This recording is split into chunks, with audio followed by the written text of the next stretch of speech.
বাবু, এখানে একটা কিস দাও না। দেখো আমি এসব উল্টাপাল্টা কিছু করতে পারবো না। আরে বাবা, উল্টাপাল্টা কিছু তো বলিনি, সামান্য একটা কিস চেয়েছি, দাও না। দেখো মিথিলা, এখন আমার এগুলো করার মুড নেই। তুমি খুব ভালো করে বুঝতেছো আমি কাজ করতেছি। কিন্তু আমার তো তোমার আদর পেতে ইচ্ছে করছে, তাহলে তুমি কেন আমাকে আদর করতে পারবে না বলো? আমি সেটা খুব ভালো করে বুঝতে পারছি যে তুমি আমাকে কাছে টেনে নেওয়ার জন্য এসব উল্টাপাল্টা বলতেছো, তাই না? প্লিজ বাবু, আসো না, আমার ভালো লাগছে না। তারপরেও তুমি এমন করে আমাকে দূরে সরিয়ে কেন দিতেছো? দেখো জান, আমি এখন কাজ করতেছি, তুমি কাজের মধ্যে বারবার বাধা দিও না। কাজটা কিন্তু তোমাদের অফিসেরই। তার উপর যদি তোমার ভাই, তারপর যদি কাজটা সময় মতো না দিতে পারি, তাহলে তোমার ভাইয়া ভাববে যে আমি শুধু তার বোনের সাথে রোমান্সটাই করি। রোম্যান্স না কচু করো, আমি তো জানি তুমি আমাকে এখন ভালোবাসতে চাও না, এখন আমাকে কাছে টেনে নিতে চাও না। যখনই আমি তোমাকে যখন ভালোবাসতে বলি তখনই তুমি আমার থেকে দূরে সরে যাও। কেন এমনটা করো বলো তো? আমি কি খুব বেশি পুরনো হয়ে গেছি? দেখো মিথিলা, এখানে পুরনো নতুনের কোনো কথা উঠতেছে না। আর আমি এখন কাজ করতেছি, তুমি জানো যে কাজের সময় এগুলো করতে আমার ভালো লাগে না। তারপরও তুমি এরকম করতেছো কেন? দেখো জান, আমি এখন কাজ করছি, প্লিজ বাবুনি এরকম পাগলামি করো না। তারপর যদি কাজে কোনো ভুল হয়ে যায় তখন কিন্তু তোমাদেরই সমস্যায় পড়তে হবে। তারপর তোমার ভাইয়ার কাছে আমার কথা শুনতে হবে। সেটা কি খুব ভালো হবে বলো? কিচ্ছু হবে না, তাছাড়া কিছু একটা হলে ভাইয়াকে আমি বুঝিয়ে বলবো। ভাইয়া খুব ভালো করেই জানে তার বন্ধু তার বোনকে কতটা বেশি ভালোবাসে। তাহলে তুমি এরকম করতেছো কেন? ভাইয়া তো চায় আমরা সুখে থাকি, তাহলে তুমি আমার কাছে আসতে পারবে না?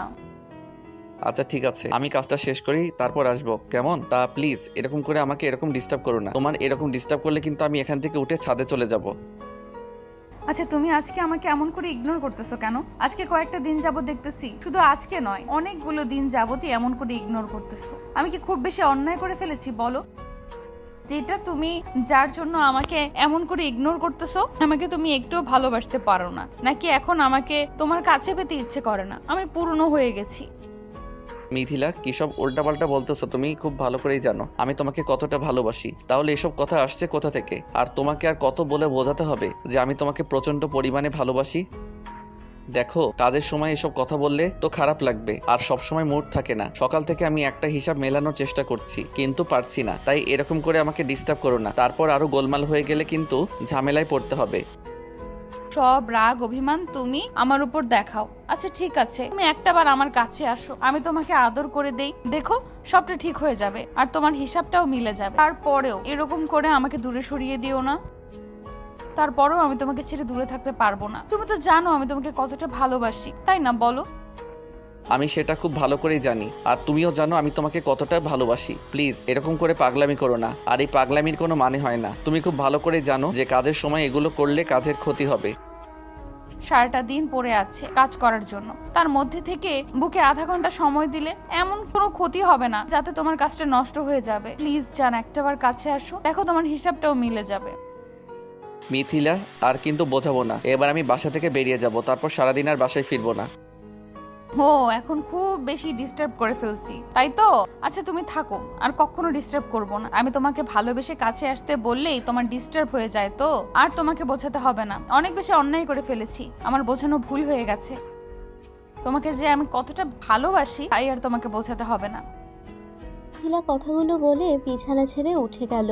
মাহিন একবার ওর দিকে তাকিয়ে আবার কাজে মনোযোগ দিল, কিন্তু মিথিলা এত বেশি আজকে রেগে গেছে যার জন্য কোথাও মনোযোগ দিতে পারলো না। ও একবার বেলকনিতে যাচ্ছে তো একবার ছাদে যাচ্ছে।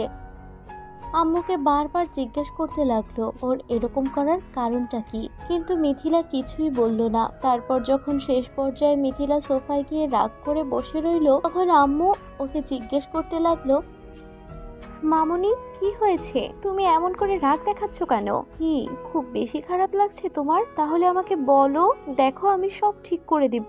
নাকি মাহিনের সাথে তোমার কিছু হয়েছে? আমার বাসার কথা খুব মনে পড়ছে, আমি একটু বাসায় যেতে পারবো? তুমি আমাকে একটু যেতে দিবে? দেখো আমি কয়েকটা দিন থেকে চলে আসব। কিন্তু তোমার বর কি তোমাকে যেতে দিবে? আর মাহিনকে তুমি কি বলেছো? কিছু তো আমার তো মনে হয় না। মাহিন কিছু বলেছে? তোমার মুখ কালো দেখে বোঝা যাচ্ছে তোমাদের মাঝে কিছু একটা হয়েছে, যার জন্য তুমি এমন করে বাসায় চলে যেতে চাইছো। আমাকে বলো কে কি বলেছে আর কি হয়েছে, আমি সবটা ঠিক করে দেব। তারপর এরকম পাগলামি করো না।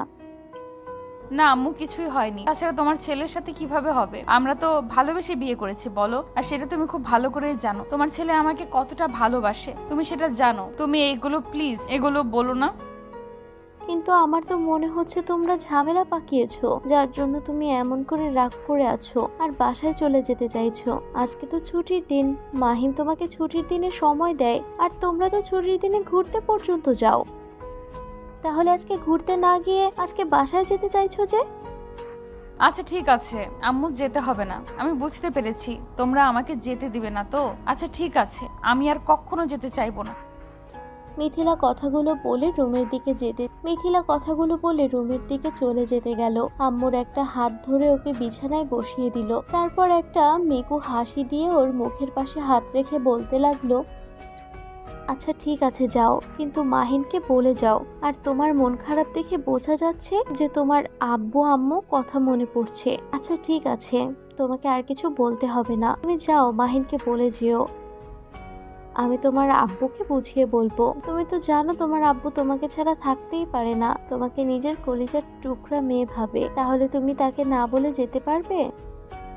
আম্মু মিথিলাকে অনুমতি দিলে মিথিলা রুমে গিয়ে ব্যাগ গোছাতে লাগলো। মাহিন অনেকবার ওর দিকে তাকালো, ভাবলো হয়তো অভিনয় করছে, কিন্তু কিছু না বলে বাসা থেকে বেরিয়ে গেল। তারপর সন্ধ্যার দিকে যখন এখানে সব কাজ শেষ হলো, ও বাসার বাইরে গেল। তারপর গিয়ে কিছুক্ষণ বন্ধুদের সাথে আড্ডা দিয়ে তারপর রাতে বাসায় ফিরতে কলিং দিতেই আম্মু দরজা খুলে দিল। তখন মাহিন আম্মুকে উদ্দেশ্য করে বলল, আম্মু কি হয়েছে, তুমি এমন করে দরজা খুলে দিলে? মিথিলা কোথায়? ওকে তো দেখলাম না। ওকে দেখবি কি করে, ও তো বাসায় গেছে। কেন, তোকে বলে যায়নি নাকি তোদের মাঝে কোনো ঝামেলা হয়েছে? সত্যি করে বল তো মিথিলা, তখন কেমন যেন মুখ কালো করেছিল। তার উপর তুই বলছিস মিথিলা কোথায়? আমার তো এখন তোদের এরকম কথাতে বারবার সন্দেহ লাগছে। আমার মনে হচ্ছে তোদের মাঝে কোনো ঝামেলা হয়েছে। এবার আম্মুর এরকম কথাতে মাহিন বুঝে গেল যে মিথিলা সত্যিই বাসায় চলে গেছে। আর মাহিনের মনে হতে লাগলো এখন যদি আমাকে বিষয়টা বলে তাহলে আমি অনেক বেশি টেনশন করবে আর রাগারাগি করবে। মাহিন রুমে চলে গেল। তারপর ফ্রেশ হয়ে খাওয়া দাওয়া করে বিছানায় গিয়ে শুয়ে পড়লো, কিন্তু ঘুম আসছিল না। তাই আর কোনো উপায় না পেয়ে মিথিলাকে কল করলো, কিন্তু মিথিলা ফোনটা বিজি দেখাচ্ছে, আরো বারবার কেটে দিচ্ছে। তারপর একটা সময় মাহিন ঘুমিয়ে পড়লো। পরদিনও মিথিলা বাসায় আসলো না। এভাবে পুরো 7টা দিন কেটে গেল, যার জন্য মাহিনের প্রচন্ড পরিমাণে খারাপ লাগছিল। বুঝতে পারলো অনেক বেশি কষ্ট পেয়েছে, তাই মাহিন মিথিলার বাসায় চলে যায়। বুঝতে পারে, তারপর গিয়ে ওর রুমে আসতে দেখে মিথিলা আনমনে কি যেন একটা দেখছে। বুঝতে পারলো যে মাহিনের ছবিটাই দেখছে। তখন মাহিন গিয়ে মিথিলার পাশে বসলে মিথিলা ফোনটা লুকিয়ে ফেললো আর চোখের পানিগুলো তাড়াহুড়ো করে মুছে নিয়ে বলতে লাগলো, আরে তুমি এখানে? তাছাড়া তোমাকে এখানে কে আসতে বলেছে বলো? আমার শ্বশুর বাড়ি, আমি আসবো তাতে তোমার কি? আর তোমাকে বলে দিতে হবে নাকি আমি কোথায় যাব আর কোথায় যাব না? তোমাকে সব সময় সবকিছু বলে দিতে হবে আমাকে? বলো। না বলে দিতে হবে না, কিন্তু তোমার এরকম কর্মকাণ্ডে আমি অবাক হচ্ছি। তুমি তো সারাটা দিন আমার কোনো খোঁজ খবরই নাওনি। খোঁজ খবর নিয়েছিলাম, কিন্তু তুমি যে রাগ অভিমান করে চলে আসছো সেটা যে আমি খুব ভালো করে বুঝতে পারতেছি। তাছাড়া এরকম অভিমানের মানে কি? সেদিন আমিও ওরকম একটু ইগনোর করেছি বলে তুমি আমাকে এমন করে দূরে সরিয়ে দিতে চাইছো। আচ্ছা ঠিক আছে, আমিও তোমার থেকে অনেক দূরে সরে যাব, তারপর দেখবো তুমি আমাকে কি করে খুঁজে বের করো। তো যাও, তোমাকে কে বারণ করেছে? আমি তো তোমাকে বলেই দেইনি যে তুমি আমার কাছে আসো। তুমি এমনিতেও আমাকে ইগনোর করতে শুরু করেছো। গত 6টা মাস আমাদের বিয়ে হয়েছে, আর এই 6টা মাসে 3টা মাস যেতে না যেতেই তোমার ভালোবাসাটা কেমন যেন করতে শুরু করেছো। আমি সেটা খুব ভালো করেই বুঝতে পেরেছি। ভালোবাসাটা যে একটা সময় পুরনো হয়ে যায় সেটা আমার ভালো করেই বোঝা হয়ে গেছে। তোমাকে আর কিছু বুঝিয়ে দিতে হবে না। অনেক বেশি অন্যায় করে ফেলেছি তোমাকে ভালোবেসে, তাই সেটার মাসুল দিচ্ছি।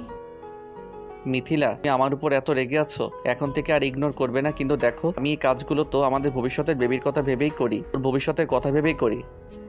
কিন্তু তুমি যদি তারপরও সেটা না বোঝার চেষ্টা করো, তাহলে আমি কার কাছে নিজের কষ্টের কথাটা বলবো? কার কাছে নিজের সুখ দুঃখের কথাটা বলবো বলো? আমার দিকটা আমি ভাবলাম, এখন তুমি তো আমার দিকটা একবার ভাববে। গত 3টা মাস যাবত আমি দেখে আসছি তুমি শুধু আমাকে ইগনোর করে যাচ্ছ। আমি কি এমন অন্যায় করেছি বলো, যার জন্য তুমি আমাকে একটু ভালোবাসতে পারো না? রাতেও বলো যে তোমার ক্লান্ত লাগছে, আর দিনে যখন তুমি বাসায় থাকো কিংবা লাঞ্চ করতে আসো তখনই তোমার নাকি খারাপ লাগে। তুমি আমাকে একটা কিস পর্যন্ত দাও না, তোমার নাকি এত বেশি খারাপ লাগে। আচ্ছা বাবা ঠিক আছে, আজকে থেকে আর কোনো ইগনোর করবো না। আচ্ছা দেখি এখন তাকাও আমার দিকে। আর কান্না করতেছো কেন তুমি? আমি জানি আমার বউটা অনেক বেশি কষ্ট পাচ্ছে আমার থেকে দূরে থাকতে। তুমি যদি ভেবে থাকো তোমার জন্য আমি কান্নাকাটি করব, সেটা ভুল ধারণা। বিয়ের আগে করেছি, এখন আর করতে চাই না। অনেক কাঁদিয়েছো আমাকে, এখন থেকে শুধু তুমি কাঁদবে। মাহিন বুঝতে পারলো মিথিলা অনেকটা রেগে আছে, তাই জোরপূর্বক কাছে যাওয়ার চেষ্টা করলে মিথিলা উঠে যেতে গেলে মিথিলা হুড়মুড় করে ওর বুকের উপর পড়ে গেল, জড়িয়ে ধরে তারপর ওর মুখে জোরে সোরে একটা ফু দিলেও সাথে সাথে মিথিলা চোখ মুখ জোড়া কুঁচকে নিল।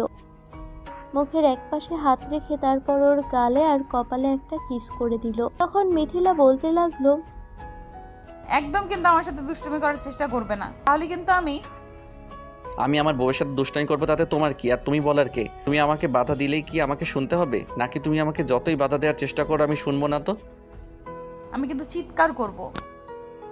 চিৎকার করবে তো করো, তোমাকে কে বারণ করেছে নাকি? আমি তোমাকে বাধা দিয়েছি, আমি কি চিৎকার করতে একটু সাহায্য করব? মিথিলা যখন একটা চিৎকার দিতে যাবে মাহিন সাথে সাথে ওর ঠোঁট জোড়া নিজের দখলে নিল। মিথিলা আর কোনো কথা বলতে পারলো না, চোখ জোড়া বড় বড় করে মাহিনের দিক তাকিয়ে রইল। তো ভালো থাক ভালোবাসা। আমাদের দেয়া গল্পটি যদি আপনাদের ভালো লেগে থাকে তাহলে একটি লাইক করুন। আরও নতুন নতুন গল্প পেতে চ্যানেলটি সাবস্ক্রাইব করে বন্ধু হয়ে আমাদের পাশে থাকুন। ধন্যবাদ সবাইকে।